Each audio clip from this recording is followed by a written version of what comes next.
It's just taking all your money, and now that they don't have any money coming in, they're like, "Oh, look, loot boxes again, free stuff."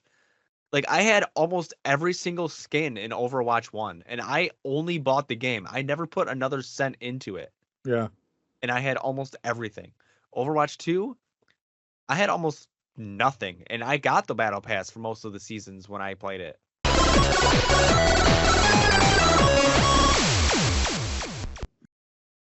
Hello and welcome to level 130 of the Thoughts and Players podcast, the gaming podcast with bold takes and no strings attached. I am Jeremy, here with my compadre, David.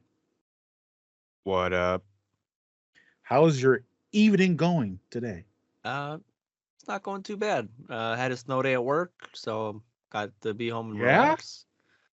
Yeah, they're like, we're just not gonna bother. Everyone just stay home. Come back Monday. See, this has been, as I've gotten older, we've, those who don't know that, I believe you probably will know because most of our listeners live in the same area or at least around the same region. The Midwest, the East Coast, was pummeled with snow. And yeah, Michigan received in some places maybe up to 2 inches, but mostly anywhere between 4 to 7 inches, and in some places maybe even more than that of snow. So it's been a revelation, though, and I know that you could probably understand where I'm coming from. It seems only recently, with maybe in the last 10 years, have they realized that here in the Mitten State, that snow actually introduces some dangerous elements and factors. Right. Because yeah, it's 4 to 6 inches. When I was going to school, they would say, hey, guess what? This ain't nothing. Come on in and get these terribly made pizzas at lunch and be Yep. subjected to not great education. And now it's like you just said, hey, my work said, you know what? It's too dangerous. Don't worry about it. Yeah. I mean, now we've even got work giving us like, hey, guys, it's dangerous. There's snow. And we're like, yes, we've been saying this since we were 11. And maybe even from younger. And when we were 11, you guys were like, nah, suck it up. You're kids. When I was young, we had to march in a foot of snow. And it's like, that's also dangerous. All you're doing is just Yeah, saying like this, you're saying you also did dangerous things you're when you were not younger. saying what you think you're saying, Exactly. you know? Like, But you I remember in 6th grade, we had to go to school one day, and it was like -2 or -3 out, and we walked to school. yes. My uncle, well, he was the only adult there in the morning. He said, "Don't even, just skip today. Don't even Yeah. go." Yeah, it was always great when you stumbled upon a reasonable adult at the time that said, "Hey, going to school in this amount of snow and ice and temperature is ridiculous. What are they going to do? Teach you math? I mean, what's happening here? You know what I'm saying? Like, what's the big deal? You know what I'm saying? Is it even good math? It's about time everyone got their head out of their you know what. That's because it's people our age that is in these positions now. That's the reason why. We Right. remember we remember We going to school and these different things like this is stupid. We're not going to do this. So that's that's great to hear. You had a nice, hopefully relaxed day. I'm assuming you had to get out and maybe take care of some snow. Or did you just kind of leave it? No, I did shovel a bit, and I went and got some salt. There you I'm go. gonna do the salting after the next pummel of snow we get, though, Yeah. instead of having to shovel the slosh. Mm-hmm. It's the worst. It is the worst. But Well, how's your day? my day, well, I did not get a snow day. But I mean that's fair. I work remotely. What the hell they're going to give me? But but I did have to deal with the snow. But otherwise, it's been a nice, cool, chill day. It's been Good. all right. Yeah. Ladies, gentlemen, chickens, ducks, and hens. We hope you're staying warm. We hope the snow did not pummel you too bad. And I love that we always use pummel when it's snowing. We never use it in any other sentence, except I don't know, maybe 13-year-old bullies in movies from the 90s. I'm gonna pummel you. I'm gonna pummel you. Yeah. We got a couple of great topics we want to hop into, but before we do that, as always, we're gonna get into our first segment, which is us talking about the games we are playing. So, He wants to start this off. David, you want to talk about your games? I can talk about my Sure. games. You want to talk about yours? Yeah. All right, you go ahead All and take right. it. I got the new Mhm. OG, or not OG, but the usual two. Okay. I the Marvel Rivals and the finals. I hit plat 3 in both this Mhm. past week. So Okay. I'm climbing a little bit. We'll see S- where I get hard stuck. It's gonna Someone be has pretty been. soon, I'll tell you that much. Yeah, you think so? Yeah, I hit diamond in almost any game I play that has competitive in it, and then that's it. That's it. Yeah. Yeah. Uh, But you feel like again, they're it's both going strong for you. yeah, You know. yeah. Okay. I'm above average. I can accept that. Yeah. Uh, what have you been playing? I have been playing. I don't know if it would be the same two. I don't know if I specifically saved these two last episode, but I have been playing the same two games, which are Fable 3 Yep. and Dynasty Warriors Empires 8. I I've don't just been I've just think that been was last week. I think I might have mentioned that I went back to just playing a Dynasty Warriors game I already had, That and might have been it. Empires 8 is that game. I Got like it. I like the Empire variant of it because there's empire building mechanics and stuff. That's part of it. But yeah, those have been the two games that I've been playing. Both on my Xbox. Is weird because I have one installed. The Dynasty Warriors is disc based, and it's installed on my Xbox upstairs, and then Fable 3 is digitally installed on my Xbox downstairs. So I run between the two. I could just download, but I'm not going to do that. I'm not trying to figure that out. It's very easy to figure out because it's literally just going to Game Pass and downloading the game, but I don't want to do it. I don't have the bandwidth for it. It's been great because those two games, real low demand on the brain. And with work and everything right now that I've got for me, I need a break. My brain needs a break. So these I have been hear the you. games that have kind of emerged as what I've been playing. Um, so yeah, that's what I've been playing. So with that said, I think we can Hmm. move transition into Ooh, our yeah. topics because it's part of my topic. It is more so a question that I want to get your perspective on, and then our listeners Oh, hopefully okay. chime in the comments and polls and stuff on social media and all that. I'm curious. I'm playing these two games. I am real comfortable playing these two games. These two games are comfort games for me. Hmm. I have got a bowl of chicken noodle soup and a bowl of chicken noodle soup, and I'm just feeling real comfy right now. And however, for myself, when I reflect on the most interesting and like kind of like the gaming moments and the experiences that made me like really feel and get engaged, it was games I was not comfortable with, or typically they were games I'm not comfortable with. I Hmm. think that I have the best experiences when I'm playing something that's new that hooks me the right way, right? And so the issue that I'm having though is that I feel like this is going to be a hard break. I mean, eventually I will beat these games in some way, shape, or form. I will finish the main story, do whatever, right? So I guess that brings an inevitable end to it.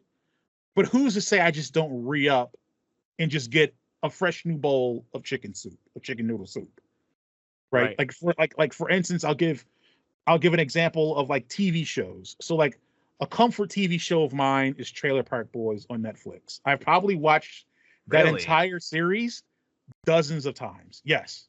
Yes. That's surprising. It is. Yeah. Does it seem like it's not my does it you think it's too lowbrow for my taste, would you say? I mean, maybe that's it because like it's like a stupid kind of funny, and I think Yes. it's like a really stupid kind of funny. Yes. Because like stupid funny like Beavis and Butthead, Uh-huh. I can see that you being a fan of, Uh-huh. but I think Trailer Park Boys is like lower than that, and you like it. So yeah, it's just surprising. It is stupid, but David, it's so stupid, it's brilliant. And I can go on about how brilliant that show is. But it's very stupid. But what I say is example of that is that I just finished watching the show and then I'm like, okay, it's time to watch something else. let's go ahead and start season 1 of Trailer Park Boys up again. So I finished watching the show and immediately started rewatching the show. Yeah. Okay. So how do you break the pattern? And I know very much everyone knows you're very much someone that has games of which you find comfort in, and you kind of exist and live in that comfort. Right now, the finals and Marvel Rivals seem to be that comfort for you. For the longest time, it was Apex and Overwatch. That was the comfort for you. When you've had those times, because you've also diverged and play games that are wholly different than what you play. One of your favorite games is Omno. That is a clear divergence from anything so you play. Far out. Yeah, exactly. Right. You know, I would even say the same with, what was it? Was it Moonlighter? Was that it? Is that the other game that you played? Melatonin? No, not that. It was one that, if you remember the game that Eric had recommended you. Oh, Eric, which is Mo listener. Astray. Mo Astray. There we go. I feel like that's a real divergence for you. Yeah, that's a side scroller puzzle. Yes, adventure exactly. or whatever it's called. Yeah. So what had in those moments, in those cases, what were the things that made you break from your comfort to play those other games? Wow. For those, surprisingly, actually, is I played them for the, like, was it worth it that we used to do all the time. Okay. And you guys brought those to the table quite often because you guys venture in games all the time, so it was nothing to you guys. But I felt like I had to throw one in there every so often, so I did Mo Stray because a listener said we should try it, right? And yeah, it ended up being amazing. And still in the back of my head, I was like, how many matches could I have been playing in Apex right now? Like I venture out because, like, I just need to. Like, so that's how I do it. Maybe it's a sort of stubbornness, because like I know that the one game or 3 games that I play all the time, I love them. They're amazing, obviously, to me, and great games. But I know there are so many other games out there that I know that I would enjoy. Yeah. And I'm not going to find them if I just play the same 3 games all the time. Yeah. So I try and just, like, open my mind, be like, let's do something new. Let's not be hyper focused on the dopamine I get from a shooter game, because I'm always thinking, always looting, always run. It's always something. Stories games, they're not always full of action. Like, I was playing Alan Wake 2. Very good opening to that game. Like, I do want to play it and figure out the story. But all that, like, running around just looking for clues and missing things and getting stuck, like, it just runs me dry very quick. Yeah. And that's the issue. Not so much the other games that I'm trying to play. It's just I have such a dopamine fix of always needing to be doing something hectic right now. Yeah. So that's interesting. I use my stubbornness. I'm like, I know something's gonna be good out there. Let's try it. Yeah, because, like, the couple of things is, again, always assessing what's real, what's not. And I know in the past that, like, even like more recently, I've talked about, like, when this game comes out, I'm playing this game, and these are games that I have genuine interest in, right? When City Skylines 2 was coming out, I'm like, okay, this is about to be it. You were about that. I'm about to do this. I'm about to break into this. You know what I'm saying? I maybe played about a couple hours of it, and now I'm like, okay, I'm gonna go back to this game that I've been playing already, right? It was the same with Frostpunk 2. I was all about Frostpunk 2. We're gonna do this or whatever. No, because I think I was doing Expeditions Rome. I think I was playing that, and I was just too into that. And I'm like, nah, I'll catch it. I'll catch it on the other end, right? And even like right now, so because a lot of times I would say, oh well, big games or games that I'm interested in are what's gonna pull me out of playing in this habit of sinking into these. Well, David, I'm firmly into playing these 2 games. There are 3 games coming out or that have come out that should have pulled me out of it. Kingdom Come Deliverance 2, Civ 7, and about to be Avowed. All of these drop within the next couple of weeks. Right. And they in each of these, Kingdom Come Deliverance 2 should have pulled me out. It didn't. Civ 7 should have pulled me out. It's not. I got some types of feelings about Civ 7. Avowed, Avowed will do it, hopefully, because I say Avowed is essentially Elder Scrolls 5.5. This is what we get, since the next Elder Scrolls is 50, 60 years off. Right. So Who knows? so that's like what I think. But here's the thing. I always say that, and I feel like I'm going to say it this time, and Avowed is going to drop, and we're going to do our next episode, and we're going to say, what have you been playing? And I'm going to say, yeah, I'm almost near the end of Fable 3, and I finally conquered all of China in Dynasty Empires 8 and Dynasty Warriors Empires 8. And you're going to be like, did you play Avowed at all? I'm going to be like, no, this game made by one of my favorite developers that I've been highly anticipating for the past 4 or 5 years. I have not touched it at all because it's Fable 3, man. I'm playing the worst Fable right now. I can't possibly pivot and play something else that is going to be unequivocally better in every way, shape, or form. I can't do that. You'll never return, never beat it again. And yeah.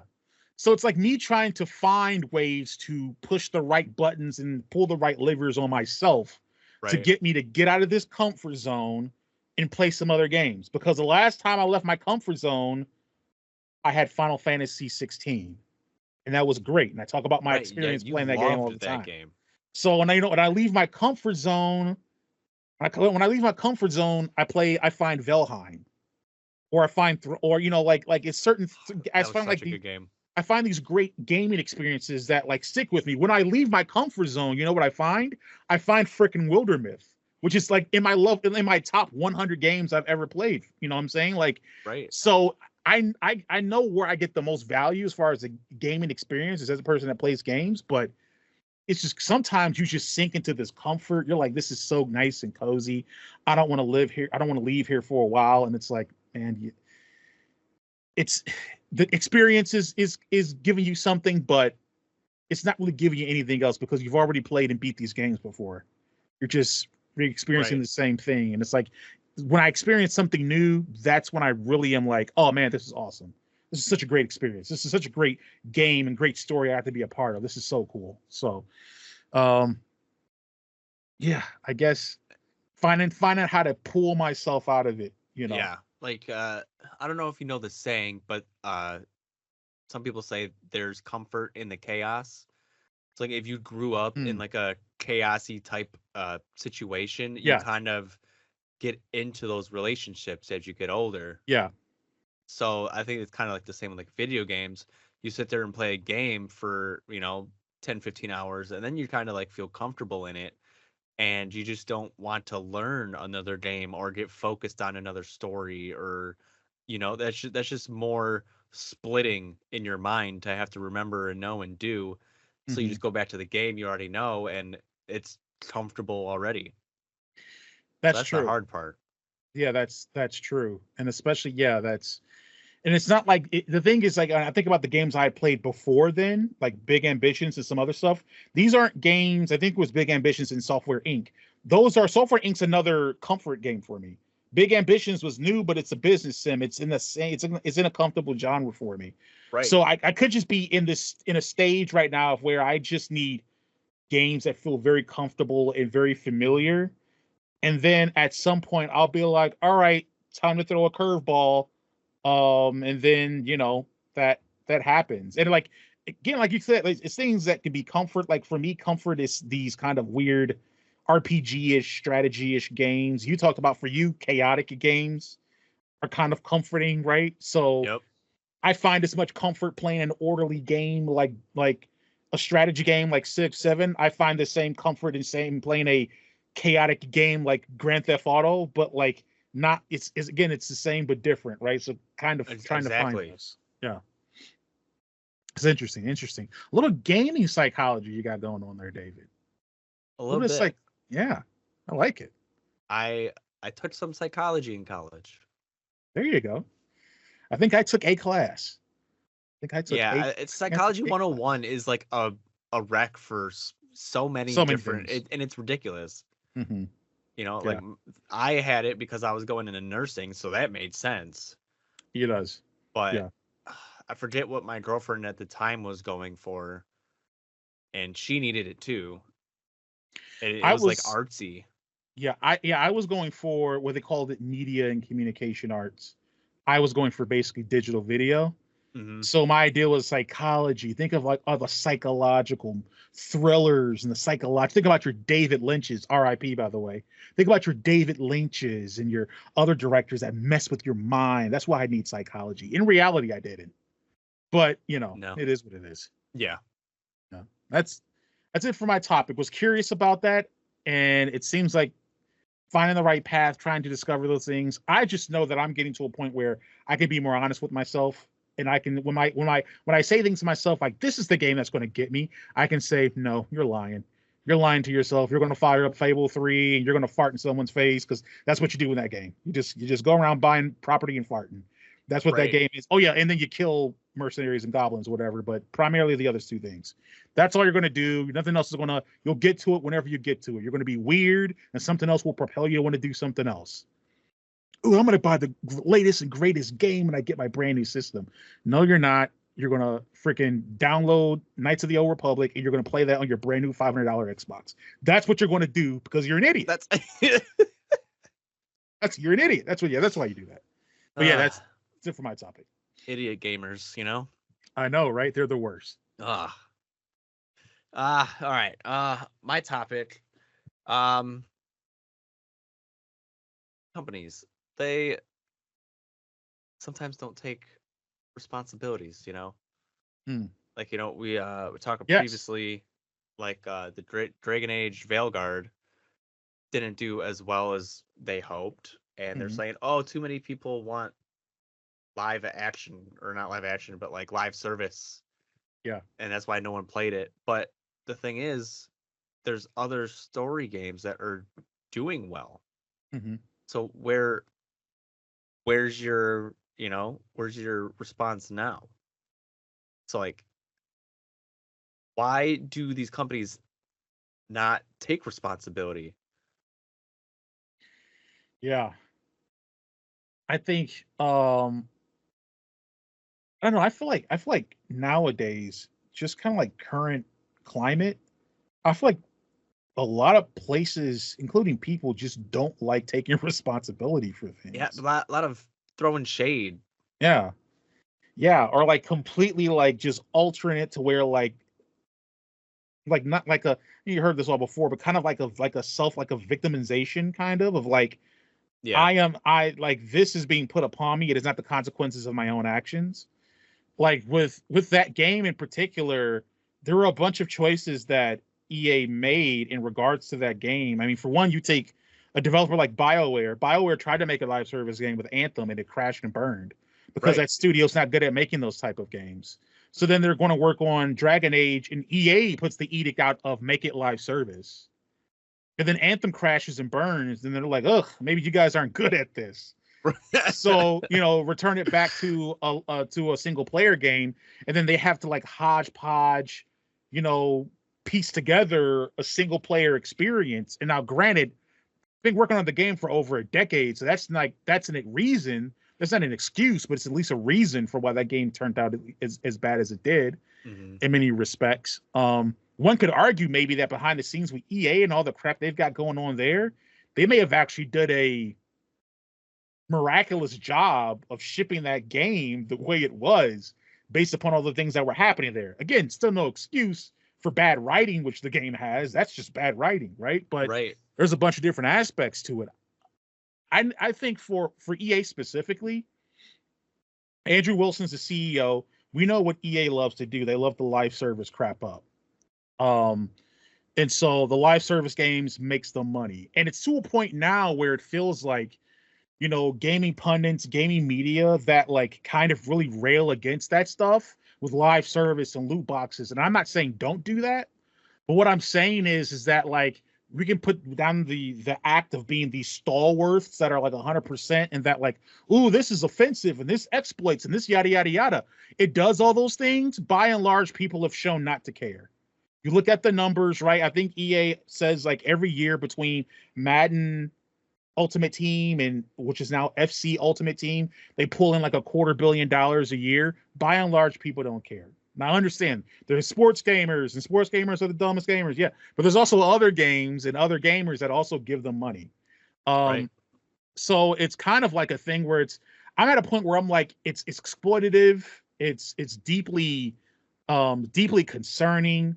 It definitely can add and help in creating addictive personalities, which can lead to other addictions that develop, gambling addictions, other things like that. It's obviously not good, but the media, the traditional journalism media, has been so soft on that, soft criticism by and large throughout the whole time. And people have by and large shown that they just don't really care. As long as they feel like they're getting what they're being exploited for, they don't care about the fact that they're being exploited. Um, and so, like, I understand the reasoning behind it, but then also, like you're saying, that's not an excuse for why that game failed. Is that people want live service games because Kingdom was it Kingdom Come Deliverance 2 is crushing it.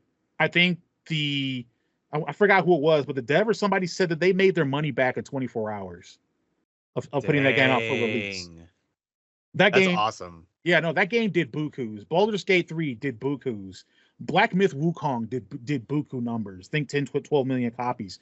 Heck, we talk about one of my favorite Ghost of Tsushima. I think it shipped 12 million copies. God of War, however millions and millions of copies, right? You talk about like Final Fantasy 16, I think was like 4 or 5 million copies. There's tons of single player games out there that ship millions and millions of copies. What? The biggest single player game of recent memory is what? Elden Ring? What is that? 30 million copies? 35 million copies?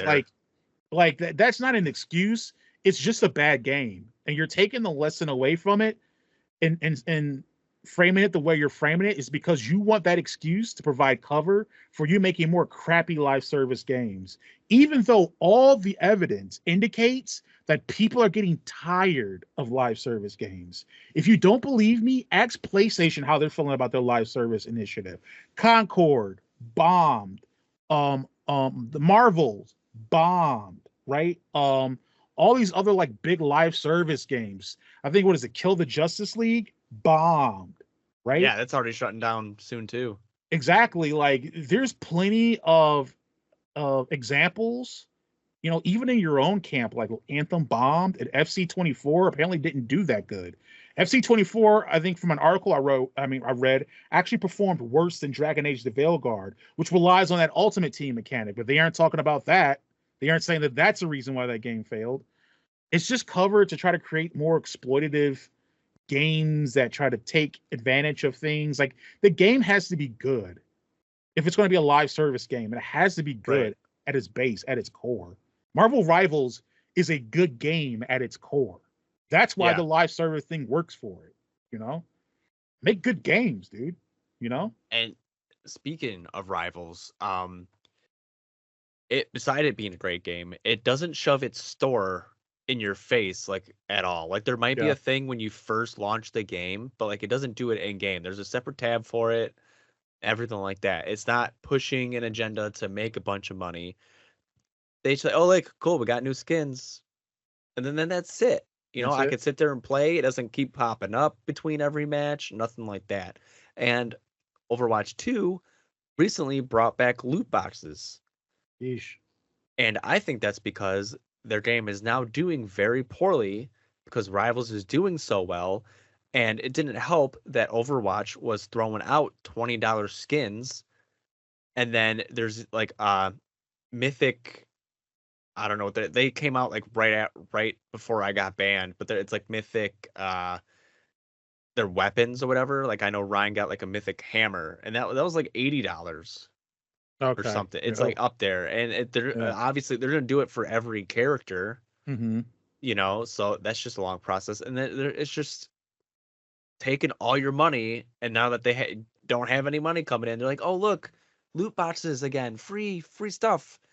Like I had almost every single skin in Overwatch 1, and I only bought the game. I never put another cent into it, Yeah. and I had almost everything.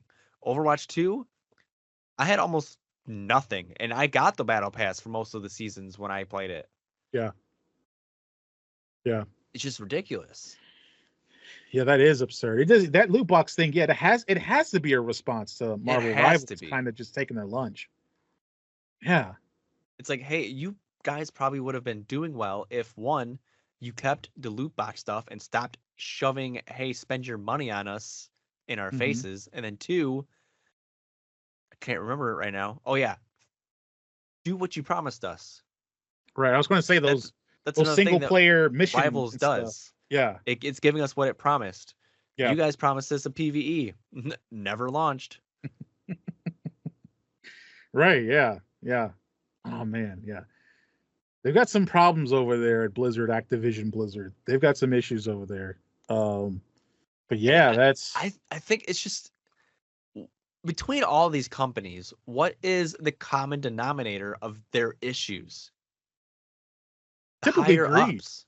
Yeah, the Exactly. higher up, the greed of management. Yeah. They're not the one doing the work. They're just rushing everyone else, making sure they get their profits hit and that, Right. Please the shareholders and the like, board of dude, directors and do all you that guys stuff. exactly like do you guys know why indie games do so well? They don't have any of that. Right. They have directly the game that they wanted to give, and that's it. And they most of them that I know of do pretty well. Yeah. At a fraction of the development costs, by the way, like Exactly. a fraction of it. What's AAA Um, games at now? oof. 2, 3 million?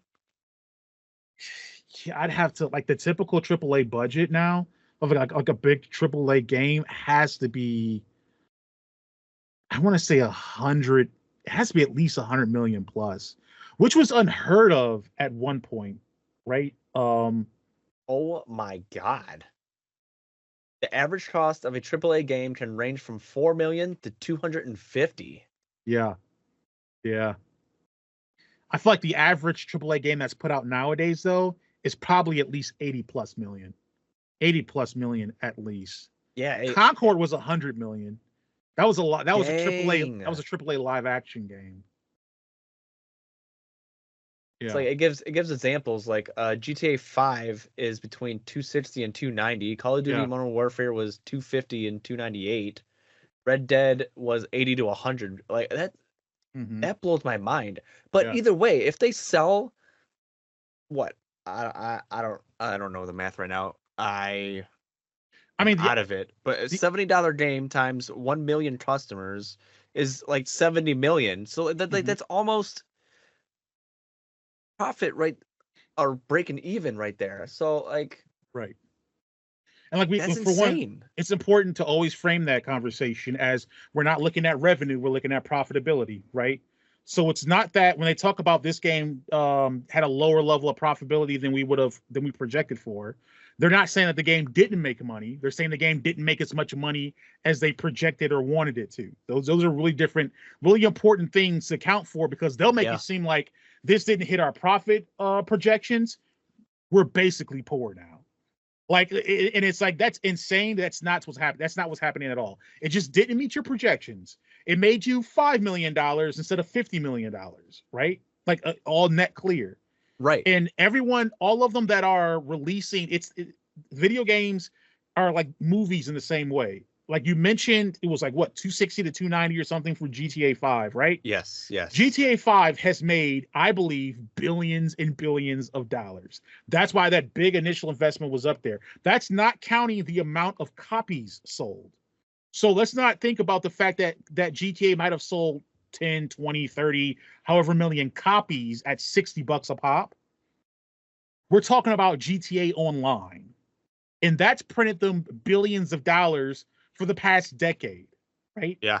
There, every single publisher and game dev that makes a live service game like that is hoping that's what happens, right? Just like they're hoping that they're just like every movie studio is hoping that their movie is the next Iron Man, where I put $10 million into it and it makes me $200 million, and oh yeah, it launches multiple $1 billion worth franchises, and that is obviously not going to happen 99% of the time. Yet these freaking buffoons keep trying it all the time. And then they tell us that we need to pay more because they want to make more expensive games so they can make more money. It's just ridiculous. You know, I well said. I agree. it's It's absolutely what it absurd. is. Yeah. Um, I think that's it for me. Do you got anything else? no, I think I think that pretty much says it all. All right. Yeah. So with that out the way, speaking of games, and I mentioned Concord. So speaking of PlayStation, they did recently have it would be this week, so like last week from when this episode comes out. But PlayStation did have their first state of play for 2025. There were some announcements. I feel like state of plays for PlayStation have generally been fairly, I don't know if underwhelming is the right word, but I would say maybe whelming. Is it? They've been fairly whelming for the It's pretty past like whelming. year or two. Yeah, it's just been one of the, it's nothing like the Xbox one where they dropped a bunch of fire and we're like, Xbox is back. But they did announce some things. So we're going to take kind of like, some moments here, some time to actually just talk through some announcements and some things that were shown that we actually just found interesting. So I can offer one thing, unless David, you wanted to offer something that you had found interesting first. Yeah, I I'll, kind of put some things on the side here. okay. Yeah. What I'll throw out there is I noticed a Sonic Racing Cross Worlds announcement. Okay. I watched the trailer and I like it. It's hopefully a racing game that puts Mario Kart in its place a little bit. Yes. Like every other one has just not done that at all. Like, were they good? Yeah. Like there was the Crash Team Racing. Go. It was a good game. Yeah. But yeah. Mario Kart sweeps the floor. There was a South Park racing game. There was. Good game. But it just nothing. Nothing sits like Mario Kart. Right. So, I mean, Sega has been around almost as long as Nintendo. So hopefully they know what they're doing and they make this a really fun one that sticks around. Right. Yeah. This is cool little announcement of a game here. I've always kind of talked about, like I just said, like you said, like Crash Team Racing. I said GOAT. I will always oversell Crash Team Racing to be more than what it actually was. Okay, it was a fairly good kart racing game, but I am eager to have a little bit of competition besides just Mario. Mario Kart should not get the de facto crown, even though it's kind of earned it. I will say that. It has. Yeah. So Sonic Racing Cross Worlds. Yeah, man. Sega made a commitment to, this isn't part of that announcement. Sega's kind of seemingly made a commitment to really kind of step up the development and production of their games and like how they're presenting them to the world, which I am all for. And so yeah, I'm eager to see how this works. I know that we had some kind of trepidation, a little bit of hesitation with Sonic Frontiers when that was first shown. And I think it by and large was kind of middling in regards to reception. I don't know. I can't remember what its sales numbers is, but or sales numbers were. But I say, yeah, Sega, keep it up with Sonic. You got to keep Sonic up. You got to keep them up. Keep putting them out there. All right. Don't do like Nintendo where you make one mainline Mario game in the whole 7 to 8 years of your console. It's like we need more Mario than just one mainline game. So so I'm looking forward to that. That's a really kind of interesting announcement. Yeah. The one that I have here, speaking of Sega, staying on that, is that they showed, was it an art? I'm trying to think if it was a trailer or some artwork, and I'm trying to see what they have here. They did some reveals of Shinobi Art of Vengeance. Yep, that was it. Yep, Sega had mentioned that older IPs like Shinobi and Crazy Taxi and some other ones, they were going to be bringing them back. Well, Shinobi is being developed by Lizard Cube, who were the same people that did Streets of Rage 4. So they are working on this game. It's set to launch on the PlayStation 5 in August of this year for about $30. It looks sick. The art style and everything is really like comic-y, like comic booky type of thing. Yeah, I was just saying the picture I'm looking at right now looks really cool. Yeah, and it looks totally awesome. Shinobi is such a great, just like great return. Like I've mentioned, like I miss those kind of old games like Shinobi and Tenchu. Like I would love for those to come back and be explored more. So they're doing Shinobi's more as, again, it's like this side scrolling graphic novel type of look thing. I am down for it. I don't know if I'll grab it, but $30 is reasonable. I'm wondering how long For the game sure. is. I'm wondering if it's I think, Right. yeah, I'm wondering, and I'm not sure here if it says that it's a digital only release or not. If it is, that kind of makes sense at the price. Hmm. But yeah, I'm looking forward to learning more about it and seeing what else is out there. This might be a pickup for me. That's cool. I have confidence the game itself is going to be at least decent Yeah. because Street Rage 4 was a great game. Yeah. In my opinion. I think all three of Yeah. us played that, right? Yeah. That was a solid kind of reboot, soft reboot, or whatever, Yeah, the Street and Rage like franchise. It was good.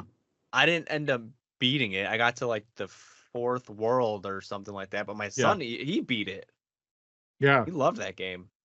And it's, I mean, I think it's really kind of cool that a lot of these beat 'em ups kind of like returned within the past few years or whatever. Yeah. There was Great. Streets of There's Rage a pretty 4, big and then it was surge. Battletoads. Yeah, it was those two, and then Another there was some turtle other one, one. Yeah, another Shredder's Teenage Revenge or something Fresh like that. Shredder's Revenge. Yeah, yeah. It's been great to see that kind of reemerge. So yeah, hopefully this is the reemergence of Shinobi as a viable IP in some way, shape, or form. I don't know if it'll ever be AAA Shinobi, but even if it exists, it's kind of like this double A-ish kind of world land. It exists. I'm here for it, right? I Right. think of it the same like Prince of Persia: The Lost Crown, where it exists not wholly as the big franchise it was for Ubisoft at one point, but it is an IP that they see it has value, and they're trying to find some way to bring it back into the limelight in a way it deserves. So Yeah. It's well said. awesome one. Was there any other kind of announcements from that? So it's not necessarily the announcement that Mm-hmm. I found interest in. It's I can't find it. Well, either way, there's a game coming out that was only PS exclusive, and now it's coming to PC this year. Which one? Either way, so this game came out in 2024. I don't know what month, but now it's coming out in June, I think, of 25 for PC. And I Mm-hmm. think that is a pretty fast streaming timeline for PlayStation. Yeah. So I think that's pretty cool. Yeah. Because like The Last of Us came out last year, 2 years ago, maybe three. I don't know. Time is lost to me. But that game came out 15 years ago at this point, Yeah. maybe even longer. Like I don't think Last of Us 2 is on there. Like the Gears of War that we just got on PC, it was the older, not Gears of War, God of War.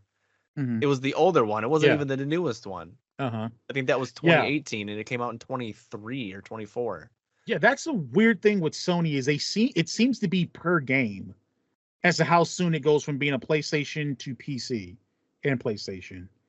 Because there's some, like, I think, yeah, like The Last of Us, like remasters and stuff are available on PC and all that, right? Yep. And Spider-Man 2, yeah, Marvel Spider-Man 2 is on there, but is God of War Ragnarok, is it on there available now? I don't think so. I think it's just the It's just the 2018 one. Yeah, so I mean, like, yeah, Sony's. It seems like a per thing. Is it on there now? It is on here. But I know that like still they do it's like a per game thing. It's real inconsistent with. Yeah, it how came out soon, in September. Yeah, yeah. When did this game originally come out? Ragnarok. I want to say maybe not last year, but the year before. I don't know. Okay, so 2 years. They've definitely been the release windows have definitely been getting smaller. Because at one instance, it was like if it comes out on PlayStation, it goes to PC 3-4 years afterwards, and it seems to have ramped up. They may be hitting like a year or maybe 18-month type of window release now, or release window now. But it also depends on the game. It always differs from game to game. But yeah, it is nice to see that they're actually understanding. Hey guys, wait a minute. You mean that we make money on other platforms too with our exclusives? Right? Yes. No Matter of fact, way. yes, you do. And When like you want to know who else knows that? Xbox. That's why they're starting to put their games on your system now. Yeah. exactly. And it's just like I think that's a pretty good timeline from like a year and a half, 2 years, because people still remember the game and it's not quite out of their heads, Hmm. and it snaps back like, "Oh, you know what? I was gonna grab that game and I never did, and now I'll just grab it on my computer." Yeah. Yeah, that is good. And it's like they're understanding that the difference now that there's a difference in regards to how we find and relate to games that came out before. It's not like a new game come out, forget whatever came out however many months or years ago. Like that's not the case anymore. People wish list or track games for when they're available and they may want to check it out because they're like, oh, well, I can't do it right now, or oh, I prefer to play this game on PC, but I'm definitely going to keep tabs of when God of War Ragnarok is available because I want to play this game. I just don't want to have to spend $500 on your closed ecosystem device to play Right. it. So they're like, oh yeah, that's right. It's not that, they're not, it's not competition in a weird way. We're just expanding our availability. So it's good on them. Speaking of, or kind of leapfrogging off of that with Sony exclusives, another thing that I think is interesting is that Sony announced a Days Gone remaster. It's coming to the Yes, yes, I saw PS5, that. and it has 3 new modes. It has a horde mode, a permadeath mode, and a speed run mode. It's coming to PS5, and it'll also have some extra good bits with it for uh for the PS5 Pro. Now it says here, if you already own Days Gone on PS4, you'll be able to upgrade to the remastered version for $10. Not bad. So that's not bad That, if you bought the game, especially if you bought the game used.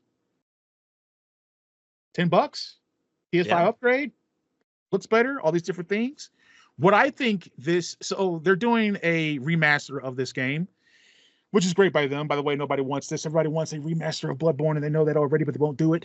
But anyway, with this being announced, I am wondering if this is going to serve as a good case of them gauging interest in the IP. There's always been some loud, but in the minority, requests for a Days Gone sequel. And so I'm wondering if they're using this as kind of a way to softly gauge interest in the game. right. Else, I don't know. It didn't ship that many copies. It wasn't that well received, but it was okay. Else, I don't understand why you would remaster it. I understand, even though it's dumb, I understand remastering Horizon Zero Dawn.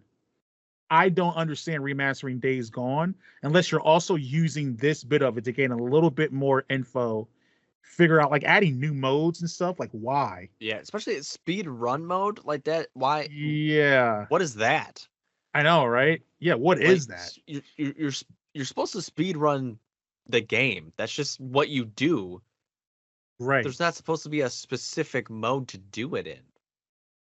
exactly. There's a Yeah. record in each and every mode. There's world record speed run for expert in novice and So they medium. Like so they it. say here in this article, finally there's the new speed run mode, which you won't believe it tasks you with playing through the campaign as quickly as possible and sharing your times with a special in-game graphic. That seems kind of stupid, but maybe there was some kind of demand for a speed run kind of shout out within the Days Gone gaming community. I know there is a, like I said, strong but mighty vocal Right. group of people that love this game, and there are elements of it that are really interesting. And it is a really good game. I have it. I planned on playing it, but again, I'm in my comfort zone. Fable 3. What are you gonna do?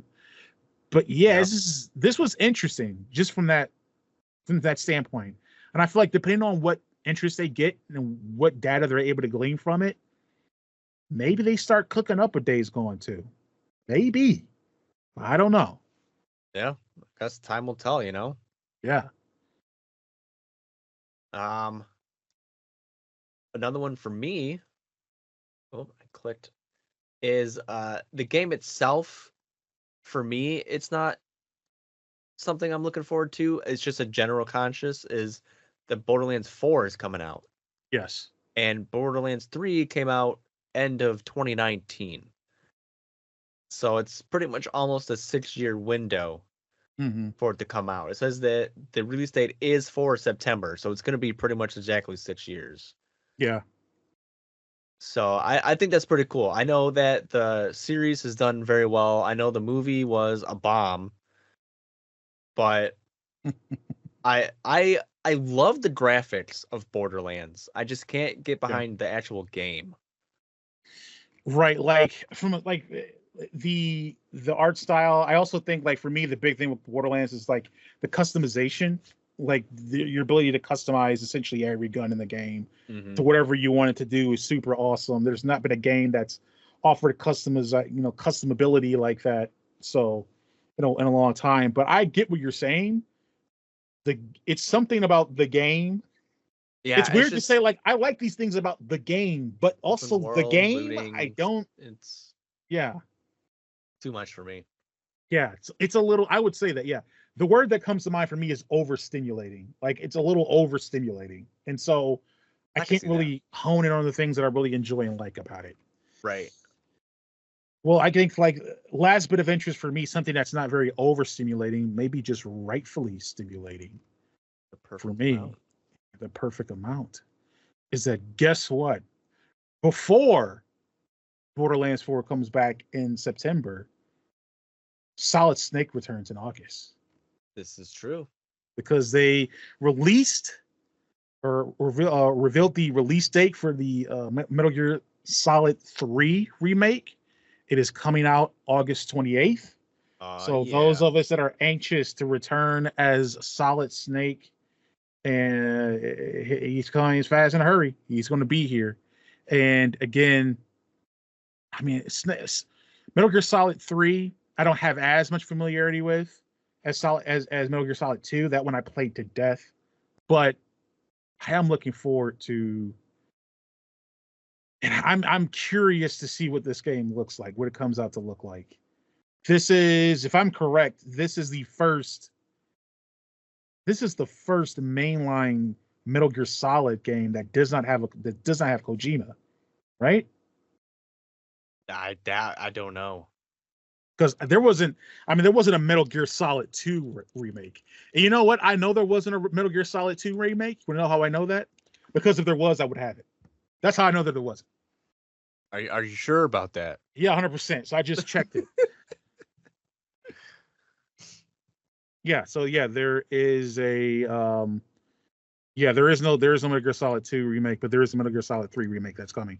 So if you want to jump back into Solid Snake, do that. See what it's like. This is the time. Yeah. The Phantom Pain, Metal Gear Solid 5 was incomplete, but it was also pretty great in a lot of ways. So it's interesting to see what they do here. I'm gonna look forward to. Yeah.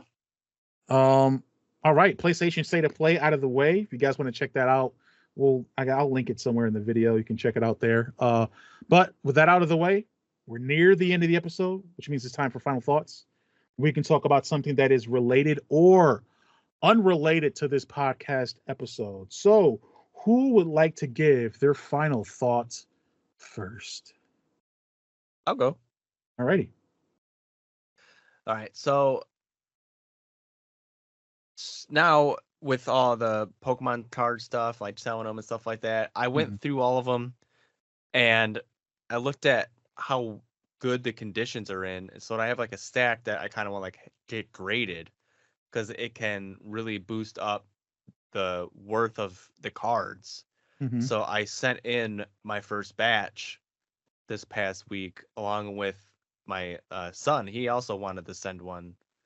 Okay. So the one he sent is Charizard from the 151 set. And Yeah. just ungraded right now, it's about 250. If it comes back at 10, which I think it's going to, it's at like 1100 right now. Oh wow, really? And like a 9 is only like 300. So it's still worth it if we get a Mm-hmm. 9, Mm-hmm. but I think it's going to get a 10.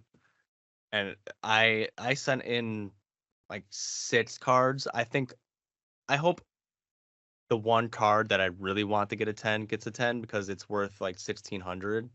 Oh wow. But the other ones are only worth, yeah, I say only, are like, like 400, 300, Okay. like, in comparison. Right. But it's going to take a long time.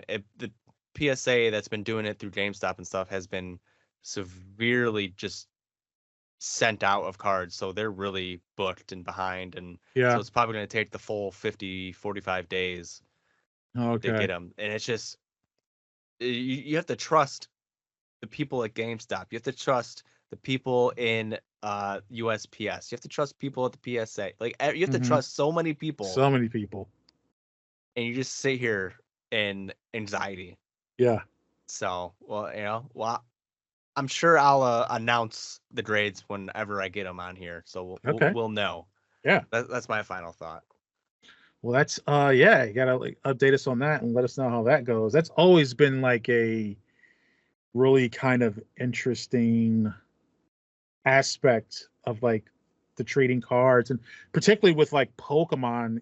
That's like only way I really have kind of interfaced with any of this kind of things. But like it seems like it's grown so much more popular, the whole aspect of like getting cards graded and different things like that. And um I know there's other things you can get graded too. Like I watch these guys on YouTube called Red Letter Media. They mostly do like movie reviews, bad movie reviews, different things like that.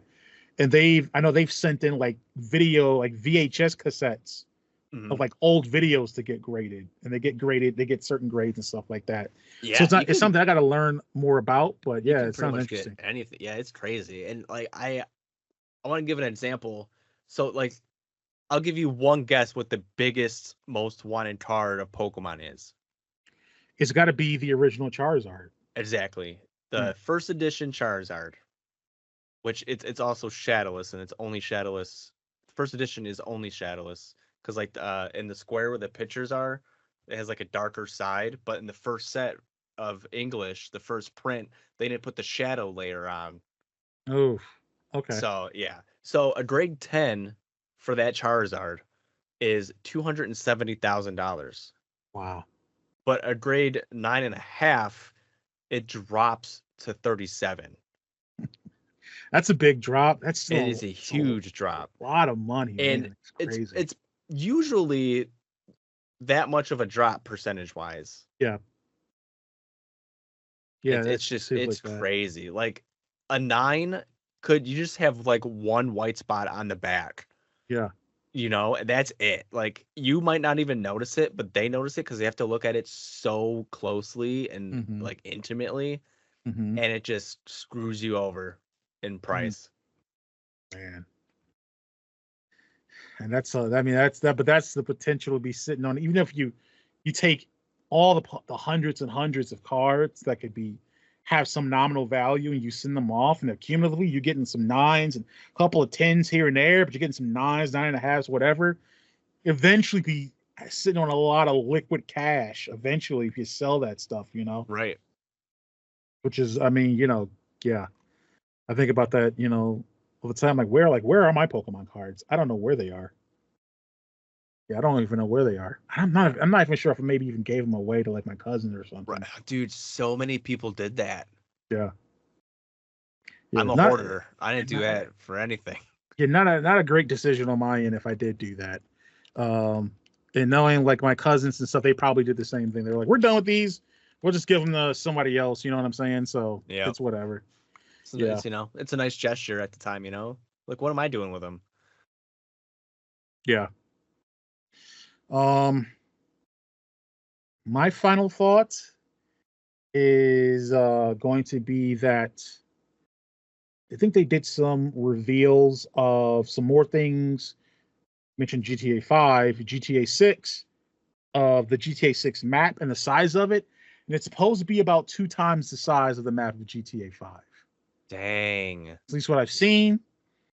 If it is, two things. One, okay, and two, why? It does not need to be that big. The map and GTA 5 was big enough.